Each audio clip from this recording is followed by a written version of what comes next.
एक ससुर जी थे, उनकी 3 बहुएं थी। ससुर जी को लगा कि बुढ़ापा आए उससे पहले तीर्थ करना चाहिए,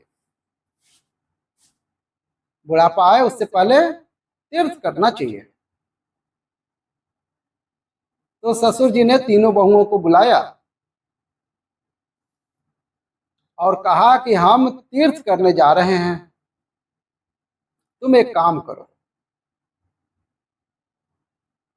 5-5 दाने गेहूं के, एक एक मुट्ठी, 5-5 दाने तो नहीं, एक एक मुट्ठी गेहूं के दाने उन बहुओं को दे दिए, इनको संभाल कर रखना, मैं जब आऊंगा तब तुमसे वापस लूंगा।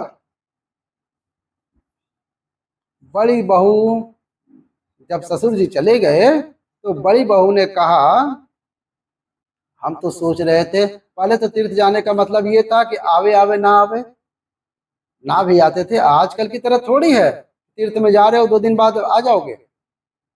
पहले जो तीर्थ तो तीर्थ ही था। रामेश्वरम चले गए तो गंगा के नाव पलट गई, वहां चले गए तो सब तीर्थ बार बार, गंगा सागर एक बार, और गंगा में नाव अगर पलट गई, समुद्र जैसी दिखती है गंगा, वहां पे नाव पलट गई तो फिर हो गया तीर्थ। केदारनाथ बद्रीनाथ पैदल जा रहे हैं यहीं से ऋषिकेश, कब खाई में फिसल जाए, कब कौन सा जानवर आ जाए, तो ऐसा तीर्थ था पहले। ऐसे कह के जाते थे कि नहीं भी लौटे तो राम राम। तो ससुर ने कहा कि मैं जा रहा हूं और तुम जब वापस आऊंगा तो ये गेहूं मुझे वापस चाहिए। बड़ी बहू को लगा कि हम तो सोच रहे थे जा रहे हैं तो कुछ करके जाएंगे, अब ये बताओ गेहूं देकर चले गए, एक मुट्ठी गेहूं में क्या होता है, तुम्हारा भला हो, फेंक दिया। दूसरी बहू थोड़ी बीच वाली थी, उसको लगा कि कैसे संभाल कर रखूं, एक तो कब तक आएंगे पता नहीं, कहीं खो जाए तो आकर पूछेंगे तो गड़बड़ हो जाएगी। उन्होंने पोटली बांधी उसकी, और पोटली बांध कर संभाल करके रख दिया। एक तीसरी बहू थी जो सबसे छोटी थी, उसने दिमाग लगाया कि ससुर जी ये गेहूं की पोटली एक मुट्ठी दे गए हैं, कोई साधारण बात तो नहीं होगी, कोई तो बात होगी, धरे धरे मैं क्या करूंगी। तो घर के ही बाहर थोड़ा सा खेत था, उसमें उसने डाल दिया। डाले एक मुट्ठी, 1 कट्टा भर के गेहूं हो गया। फिर उसने 1 कट्टा पूरा डाल दिया, पूरे 2-4 बोरी हो गए। अब 2-4 बोरी फिर डाल दी, महाराज गेहूं के कट्टे के कट्टे लग गए, गोदाम बन गया, पूरा भर गया गोदाम। 2-3 साल बाद वो ससुर जी लौट कर आए, सबने उनका आदर किया, सत्कार किया, प्रणाम प्रणाम प्रणाम। ससुर जी को याद था कि हम दे के क्या गए हैं, तो पूछा, बेटियों हमने तुझे वो गेहूं दिए थे, अनाज दिया था, वो कहाँ है, लाओ। बड़ी बहू ने बोला, पिताजी हमने तो उसको फेंक दिया, क्या होगा, उसको संभाल कर रखते, एक मुट्ठी गेहूं उसमें क्या होता है, अच्छी बात है। दूसरी बहू से कहा, बेटी तुमने क्या किया, बोली अभी लाए पिताजी, वो गई पोटली ढूंढ ढाड़ के लाए, बोली ये रहो तुम्हारा गेहूं, पकड़ो, ये लो, तेरा तुझको अर्पण, क्या लगे मेरा। बोले ठीक है। तीसरी से पूछा, बेटी तुमने क्या किया, कहाँ है गेहूं, बोली पिताजी मैं तो यहाँ नहीं ला सकती, वो गेहूं तुम्हें दिखाने ले चलूंगी, गेहूं कहाँ है। बोले चलो। तो उन्हें एक गोडाउन में लेकर गए, कम से कम 1000 बोरियां गेहूं की उस पूरे गोडाउन में लगी हुई हैं।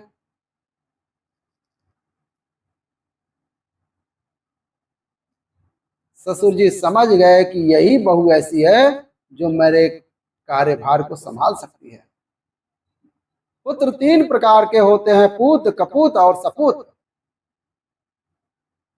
ध्यान से सुनिए, पूत, कपूत और सपूत। जो अपने बाप की संपत्ति को मिटा दे, उजाड़ दे, जुए में इसमें उसमें, वो कपूत। जो जस का तस रखे वो पूत, और जो उसे बढ़ा दे वो सपूत है। यहाँ पर बैठे हुए नवयुवान, चाहे जो बेटियां हो चाहे बेटे हो, एक ही निवेदन है, अपने माँ बाप की कमाई हुई संपत्ति को बढ़ाने का प्रयत्न करो। अगर बढ़ा ना सको तो कम से कम मिटा ना जाओ। ऐसे मत बनना कि तुम्हारे द्वारा वो मिट जाए, बढ़ाओ उसे। और मिटने के चांस है, जो 2 नंबर का कमाते हैं वो मिटा सकते हैं, जुआ खेलते हो, कौन सा जो शेयर बाजार में लगाते हैं वो पता नहीं एक ही दिन में लुढ़क गया, इतना लुढ़केगा ही। मैं तो कह रहा हूं पूरा लुढ़क जाए। मेहनत की कमाई करो, मेहनत की कमाई तुम्हें कभी गिरने नहीं देगी। जुआ, ये 2 नंबर की जो कमाई है, कितना भी कमा लोगे, एक दिन लॉस होगा तगड़ा, और उसके बाद उठ नहीं सकोगे, उठने लायक छोड़ेगा ही नहीं वो। एक सुंदर कथा आती है, एक बार भगवान श्री कृष्ण ने अपने परिवारजनों के साथ जा रहे थे। उसी समय वन में जो थे तो उनके बच्चों को प्यास लगी। हमें तो प्यास लग रही है। बोले जाओ देखो कहीं जल स्रोत है कि नहीं। बोले कुआं तो है पर उसमें एक विशाल गिरगिट पड़ा हुआ है। भगवान श्री कृष्ण गए, उस गिरगिट को हाथ पकड़ के बाहर निकाला। जैसे ही भगवान के कर कमल स्पर्श हुए, वह गिरगिट दिव्य रूप में प्रकट हो गया, और उस गिरगिट ने प्रणाम किया भगवान को। भगवान ने पूछा तुम कौन हो। बोले प्रभु, मैं पूर्व जन्म में राजा नग था, राजा नग, और मैंने गौदान बहुत किया। कितना? बोले गिना नहीं जा सकता, इतना गौदान किया मैंने, गिन नहीं सकता। गौदान कैसे करते थे पता है? गौ माता के सींगों को सोने में मढ़वाकर, चारों चरणों को सोने में मढ़वाकर, और पूरे उसके अंग को सजाकर, तब राजा नग गौदान करते थे। ऊपर से द्रव्य सोना जो भी होता था देते थे। एक बार क्या हुआ, उन्होंने गाय दान में करी।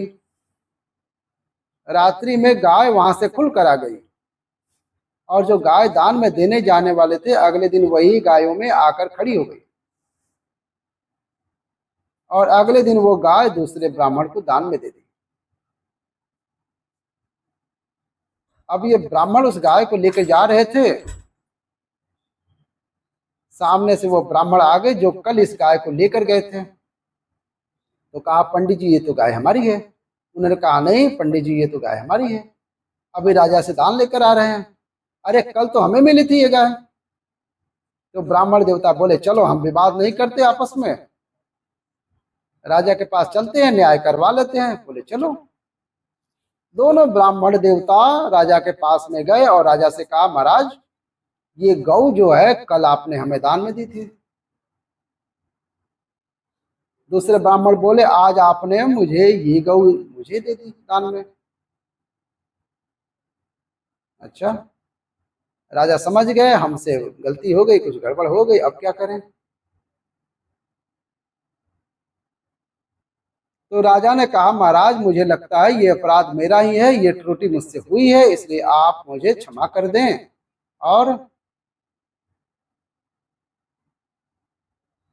कोई भी एक ब्राह्मण इस गाय को छोड़ दे, मैं 2 गाय दे दूंगा उसे। उसने कहा नहीं मुझे यही चाहिए। राजा बोले मैं 100 गाय दे दूंगा, 1000 गाय दे दूंगा। राजा ने कहा मैं 1,00,000 गाय दे दूंगा, लेकिन कोई भी ब्राह्मण इस गाय को छोड़ दो। तो ब्राह्मण देवता बोले तुम हमको भिखारी समझ रहे हो, लोभी समझ रहे हो, और तुम गिरगिट की तरह अपना स्वभाव बदल रहे हो। न्याय तुम कर नहीं रहे हो बल्कि हमें लालच दे रहे हो। तुम गिरगिट की तरह रंग बदल रहे हो, तुम्हें शाप देते हैं कि तुम गिरगिट हो जाओ।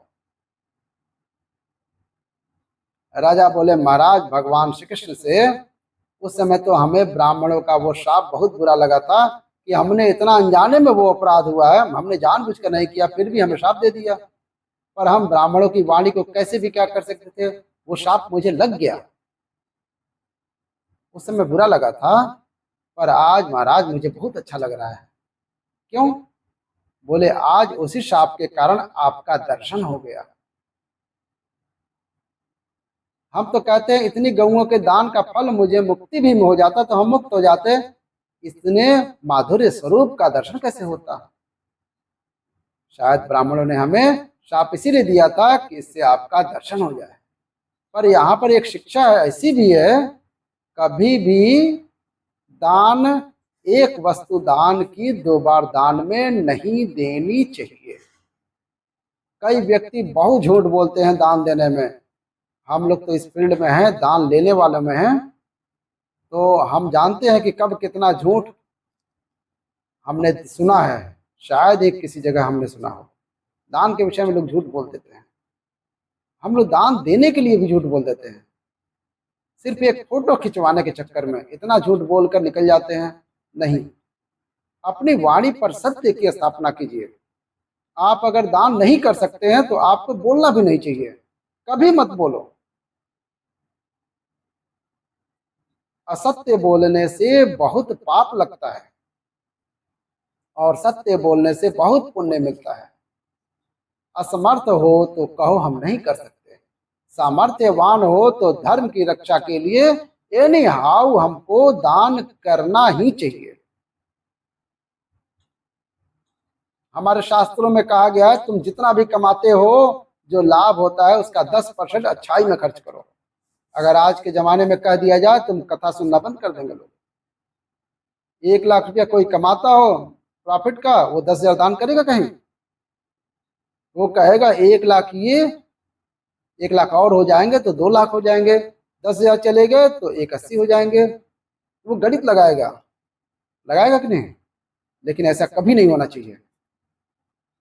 जितना आप अपने हाथों से दीनहीनों की सहायता करते हो, अन्न दान करते हो, वस्त्र दान करते हो, गौ सेवा करते हो, ये सेवा करते हो, वो हजारों गुना वापस तुम्हें और तुम्हारी पीढ़ी को वापस मिलने वाला है, हजारों गुना होके मिलेगा।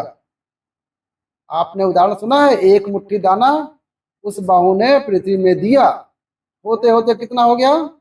1000 बोरी हो गई उसकी। यही दान का स्वरूप है। और दान का फल अगर आप कुछ न चाहो तो भगवत दर्शन आपको दान के माध्यम से भी हो सकता है।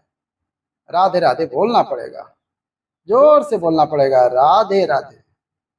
इसी के साथ कथा का करते हैं। राधे राधे कमेंट में जरूर लिखिएगा। हर हर महादेव।